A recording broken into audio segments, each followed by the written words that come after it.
Welcome to this brief introduction to Active Classroom, which will give you an idea of what Active Classroom is and how you may be able to use it in your classroom. First off, Active Classroom is a digital alternative to a traditional textbook and is really a rejection of passive learning.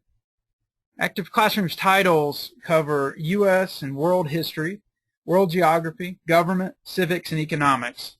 There are literally thousands of titles within Active Classroom. The titles themselves offer differentiated instruction to build 21st century learning skills through activities such as primary source analysis, writing DBQs, writing creative response, text analysis, visual analysis, debate, and mapping skills, among other things.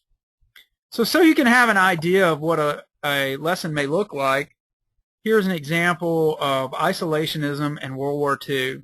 So the students would begin with an introductory essay, so obviously they're going to be doing some reading. And this lesson also includes primary source analysis, so they're going to take a look at a primary source image.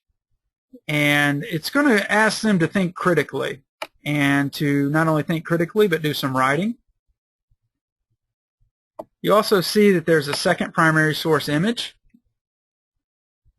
Again, they'll be asked to think critically, do writing on the second image, and then there will be a comparison essay between the two images. And you'll also see that there's a close reading analysis involved as well. Different types of assessment are built in, so it could be anything from writing a DBQ essay to multiple choice, short answer, or to discussion. I moved to this pretty quickly. You will have an opportunity, if Active Classroom is something that you are interested in, to actually log in yourself and take a closer look at the titles and really analyze them in depth if that's something that you're interested in. Some of the features that are very popular with Active Classroom include the Active Reader. So in this case, a student would be reading on conflicts between the North and South. They're able to highlight and add an annotation. So in this case, they're going to choose from the drop-down menu that this section of text that they've highlighted is a main idea, and they're going to type that in.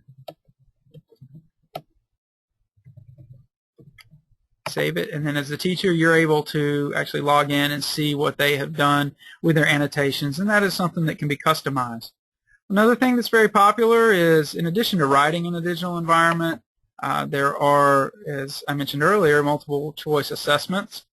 And Active Classroom does feature an auto grader that connects to the Active Classroom gradebook, which in turn will connect to your gradebook as well. Another key feature that is really appreciated by teachers is, with all the thousands of titles in Active Classroom, is how do you sort through them. And there are really three ways that you can sort through all the resources to find what you need and what you want. Now, the first is just by selecting by topic. So if you have a topic in here that you want to really focus on, you can sift through the titles that way. If you have a skill set that you really are interested in focusing on, such as writing DBQs and U.S. history, you can select the titles in that fashion. So if you want U.S. history information that is going to have activities where students are asked to write DBQs, you would select that. The third way that is very popular is by state standard. So in this case, we have 8th grade South Carolina, and we've selected Standard 8.1.3, and you'll see the different resources at the bottom that all support and are aligned to that standard. And from there, you can pull out and use what you want that is correlated with that standard. Active Classroom can be customized, so we can make activity sets that really fit what you're doing in your school or in your district. And that is a very brief overview of what Active Classroom offers. My contact information is here, so if you have any more questions or you would like access to Active Classroom so you can preview it more on your own, feel free to email or call me at the information listed below. And I thank you for your time and hope you have a great day.